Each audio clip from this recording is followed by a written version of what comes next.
El segundo día de la CONQUE ocurrieron muchísimas cosas. Al momento de editar estaba en este dilema de ¿qué quito? Porque quiero dejarlo absolutamente todo en el blog. Sin embargo, eso es imposible, chicos. Creo que este video ha quedado un poquitín largo, pero vale la pena quedarse hasta el final. Se los prometo.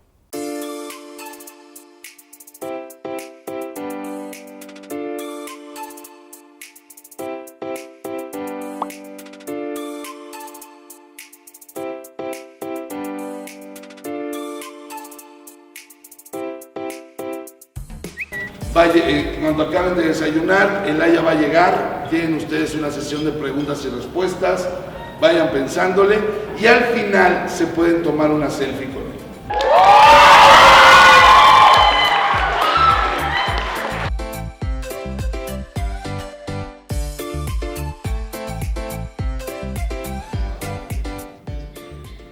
Did you ever read the books of The Lord of the Rings?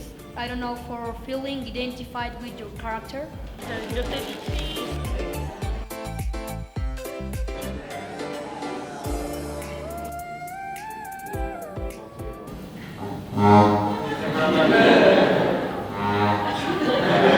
I don't often think about specifically roles, if that makes sense.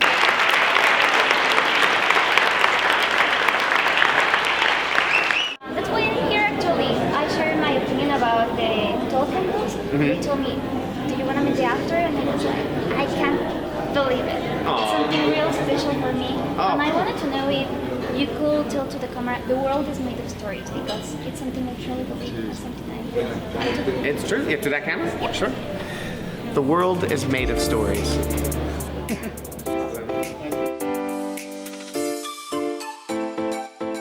Haber conocido a Elijah Wood fue una experiencia increíble, nos contestó todas las preguntas que tuvimos, es una persona maravillosa y muchísimas gracias a CONQUE por traer este tipo de eventos que de verdad valen muchísimo la pena. Nos informamos en los temas que queremos de verdad conocer y conocemos grandes personalidades. Muchas gracias, CONQUE.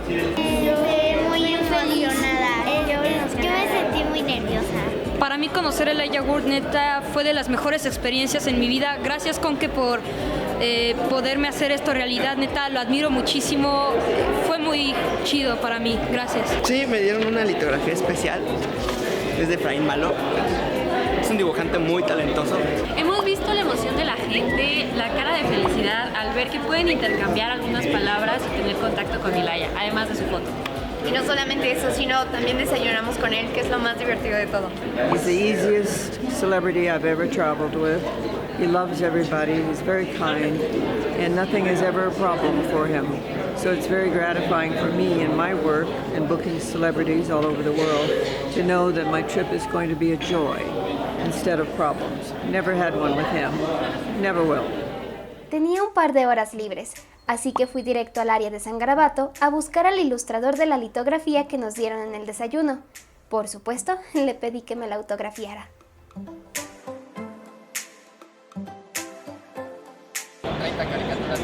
Ahora sí, la novela, el sketch.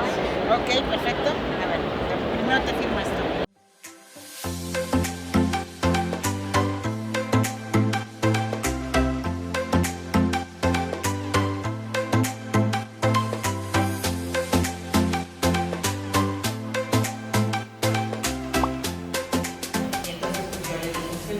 Asistí a la presentación de la primer novela gráfica de Áurea Frenier, en la que se discutió el proceso creativo y de publicación de esta obra.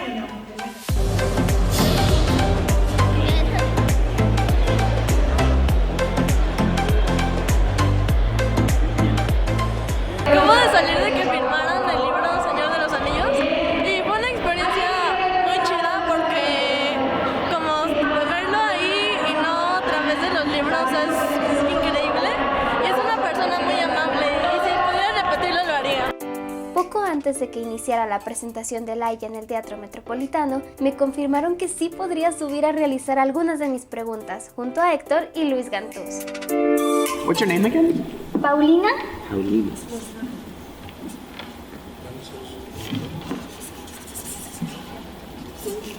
Thank you. Yeah, you're welcome. Can we sign this one too? For Elisa. Elisa? Yes. les voy a presentar a Paulina Treviño. Un aplauso, por favor. Sí, encantada de estar aquí, todavía no me la creo de poder compartir este espacio con todos ustedes. Y pues ahora nos toca darle un fuerte aplauso a una persona grande, al creador de la CONQUE. Recibamos a Luis Gantús, por favor. Quiero oír un fuerte aplauso, quiero oír muchos gritos, quiero que reciban como se merece al señor Elijah Wood.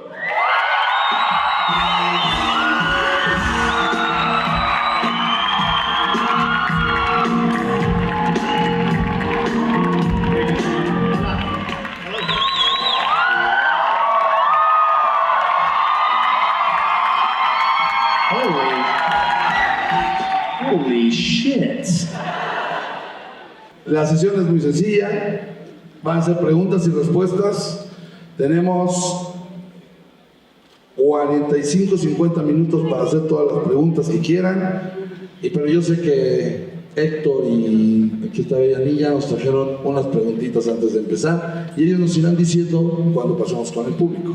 Precisamente hoy me gustaría abordar algo que me sorprende mucho de tu trayectoria y es la parte de los audiolibros. Tú has prestado tu voz para realizar algunos y quisiera saber cómo es que te involucraste en este tipo de proyectos y qué significado tienen para ti.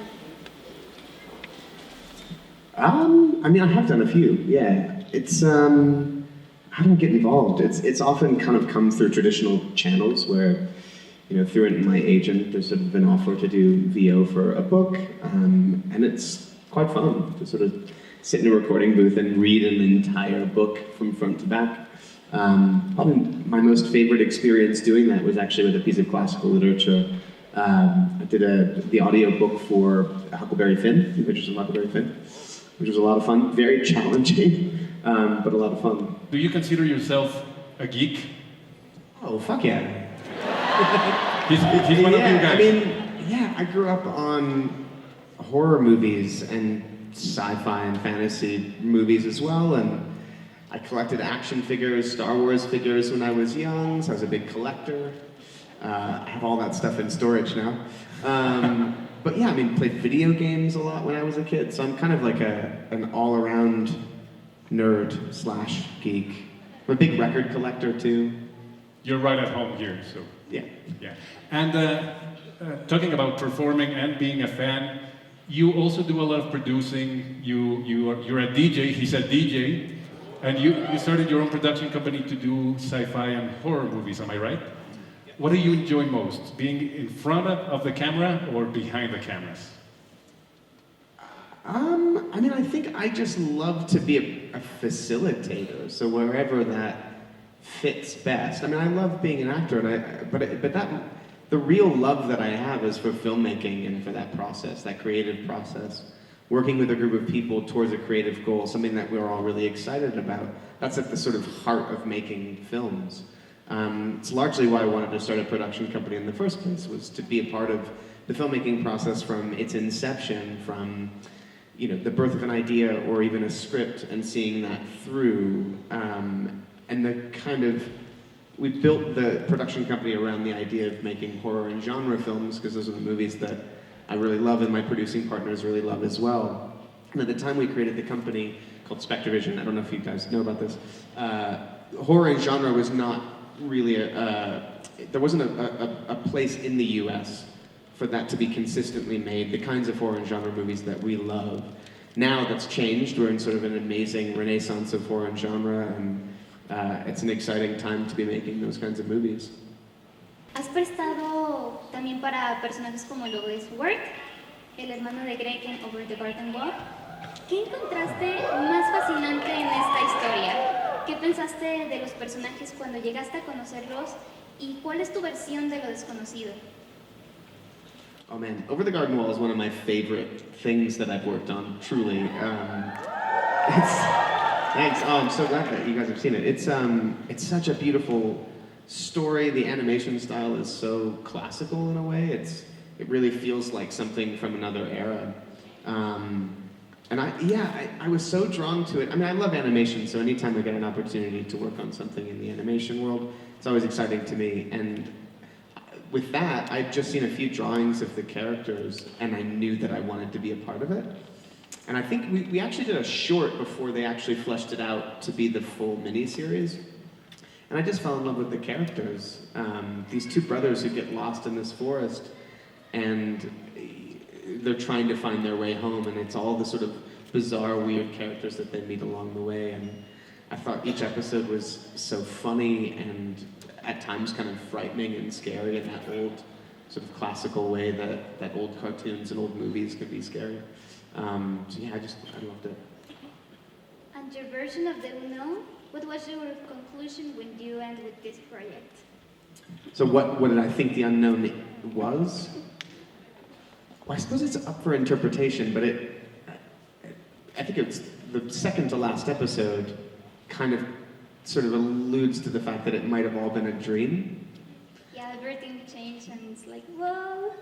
But I don't know, I like to believe that the unknown actually exists and somehow they managed to tap into something other and step into another dimension. But it certainly kind of has this mysterious quality to it that it may have all been a dream or it may have actually been real. I like to believe that it exists. It's the inception of cartoon series, basically. Yeah, the inception of cartoons, yes.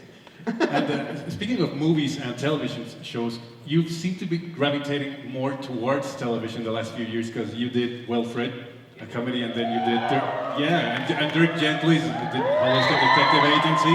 We have fans in the house. Which do you enjoy more, like doing movies or doing television? I don't know that I have a preference. I think it's really where the storytelling is. The medium is sort of incidental. I just like to be a part of storytelling that is interesting, characters that are challenging, and wherever that exists is where that exists. There's no sort of separation between church and state. I don't see them as different mediums. I mean, they are, but inherently it's just, they're vehicles for storytelling. The cool thing about television is that it's long form, so you can build a character over a longer period of time. To exist in that Dirk Gently world for a couple of seasons was really fun. It's very different to films in that sense, that you kind of express a lot over a much shorter period of time. But yeah, wherever the stories are is sort of where I want to be, I guess. And speaking of stories, you've done every single genre imaginable, because you've been very cute characters. I mean, you started acting very young and you were kind of typecast as a cute kid. But then you went and did Kevin in Sin City. And that was a very dark character. Yeah, remember Kevin from Sin City? Yeah. You've been all over the place, and you've done comedy, you've done drama. And again, my question is there a genre that you prefer? One that you feel closer to? Not really, but I think in general, I'm attracted to genre as a whole, and that encapsulates so much. That encapsulates horror, encapsulates anything that's slightly left of center, that's not straight down the middle. So yeah, I don't know. I think, more than anything, I think as an actor, I'm always looking for things that are challenging, roles that are different from anything I've played. But more often than not, I do tend to veer towards genre because it's the space where risks can be taken.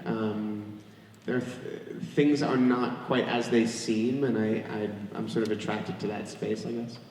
Awesome. Yeah. ¿Sabes? Algo interesante. Espera. Sí. Creo que. Creo que algo interesante que pasa con los personajes cuando son interpretados por un actor, como en el caso de Frodo, terminas convirtiéndote en ese personaje, es algo que te marca y en realidad yo creo que tienes muchas características de las que definen a Frodo. Hay nobleza en ti, hay valentía en ti. ¿De qué manera te sientes tú identificado y cómo fue creciendo ese sentimiento en el set? Well, I mean, I think that it always starts with each character as a sort of, there's always a jumping off point, some kind of inherent understanding as to what the core of the character is and what I connect with, and then kind of building it from there. And inevitably the character and the sort of veil between yourself and the character starts to diminish over time, sort of existing within the skin of that character over a period of time. That being said, there's also a nice separation. You know, when the cameras are not rolling, when I'm off set, I often feel like I can have a healthy separation as well. But with Frodo, I mean, that was a very specific experience because we shot the movie, well, all 3 movies over the course of 16 months, ultimately over the course of 4 years. So that was existing within not just a character, but living in New Zealand, being amongst those people for that length of time, in that wardrobe, in those locations. There was something extremely transportive about that is just unlike anything I've experienced before or since. It was so specific to that film. You mentioned you were a big collector. Yeah. Do you keep mementos from the movies you make? Like, for example, The Lord of the Rings. Do you have stuff? He has a ring. I've got the ring, yeah. I've also got I have a pair of feet too. Worn feet. Yeah, that I'm sure will decay over time because they're made of latex. But yeah, I like to keep mementos from the films and projects that I've worked on. Just little pieces of ephemera, and sometimes things that are insignificant, but just sort of recall memories for me. ¿Tienes alguna historia de Tolkien preferida, aparte de El Señor de los Anillos y del Hobbit? Honestly, no. You probably have read more Tolkien than I have. I feel like slightly embarrassed. I'm not an expert by any means. So I've actually only read The Hobbit and little bits of The Lord of the Rings. I know. Now I don't feel so bad. Can I recommend you one of my favorite Tolkien stories? Sure.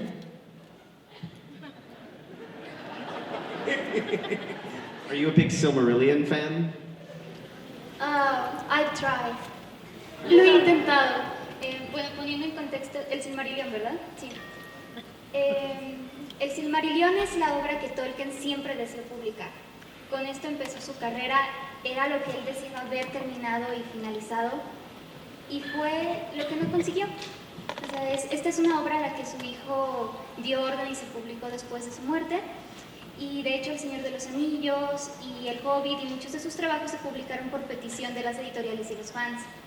Y el cuento que más me gusta de Tolkien, el que te voy a recomendar, habla precisamente de ese conflicto que él tenía. Se llama Hoja de Nigel, para que tomen nota. Y es una historia que habla sobre el conflicto que tienen los artistas respecto a no llegar a terminar algo que para ellos representa su legado. En el caso de Tolkien era el Silmarillion, es como el génesis del Señor de los Anillos y del Hobbit. Y leyendo Hoja de Nigel tú te das cuenta de ese miedo que tenía Tolkien. Es una historia autobiográfica y te golpea duro porque yo creo aquí habemos muchísimos artistas y es un miedo recurrente, el ¿qué va a pasar? No sé, ¿tú has experimentado ese miedo alguna vez?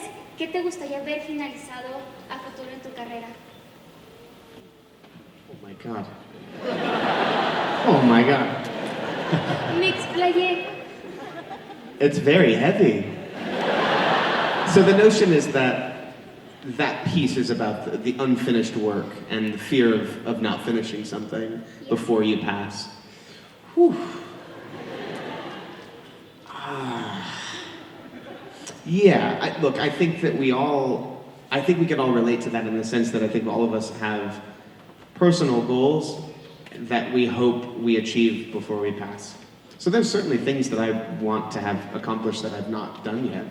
I've never directed a film. It's something You will, I'm sure. You're so confident, thank you. I would love to. So that would be something that I think is unfinished in my life that I feel, dissatisfied with not having done that yet, or sort of walked that path. Okay, now we're going to take some questions from the audience. ¿Quién tiene una pregunta? Pues sí, hay gente con micrófonos paseando por ahí. Tenemos una aquí en primerísima fila. Gracias. Hola, mi pregunta es, tú y tu cara es ahora icónica en las películas como lo es Mark Hamill para Star Wars y tu cara para El Señor de los Anillos. ¿En algún momento pensaste que no querías ser tan famoso? Porque es algo que va a quedar por muchos, muchos años. ¿Alguna vez pensaste, wow, igual no quiero ser tan icónico? Sure. I mean, I think I understand what you're saying, that idea that if you're known for one specific thing too much, that it becomes then difficult for you to do other work or to be seen as something else. Totally. I think that was definitely a thought that I had, probably others did as well on Lord of the Rings, considering how big they became. I think my own sort of feeling about that was just to simply continue to work and to work on as many different things as possible so that I wasn't only just seen as Frodo. So the sort of shadow of that would not loom too large and I would be able to travail various paths without any kind of difficulty. So, look, in some ways I feel like I have the best of both worlds. I will always be associated with that character and it's not something I'm upset about. It's something I'm deeply proud of and it represents one of the greatest experiences of my life. And people reference me as that all the time, but I also get to do the stuff that I really love to do that has nothing to do with that, and I'm grateful for that. So, I don't know. Those things can be an albatross, I suppose, if you don't keep trying to do different things, or if you know. Part of that's luck too. I'm still working, and I'm grateful for that.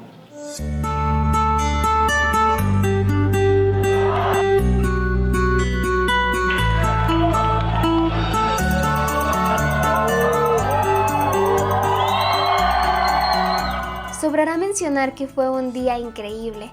Cuando veo y recuerdo todo esto me llena de nuevo el entusiasmo y las ganas de seguir adelante con más proyectos. Gracias, CONQUE, por darme la oportunidad de vivir esta increíble historia. Y muchas gracias a todos ustedes que están siempre presentes en Literary Compass. Les recuerdo antes de irme que el mundo está hecho de historias. Y que nos veremos en un próximo video. CONQUE 2019. CONQUE 2019. CONQUE 2019. CONQUE 2019. CONQUE 2019. CONQUE 2019. CONQUE 2019. CONQUE 2019. CONQUE 2019. CONQUE 2019. CONQUE 2019. CONQUE 2019. CONQUE 2019. CONQUE 2019. CONQUE 2019. Yo voy CONQUE. ¿Y tú?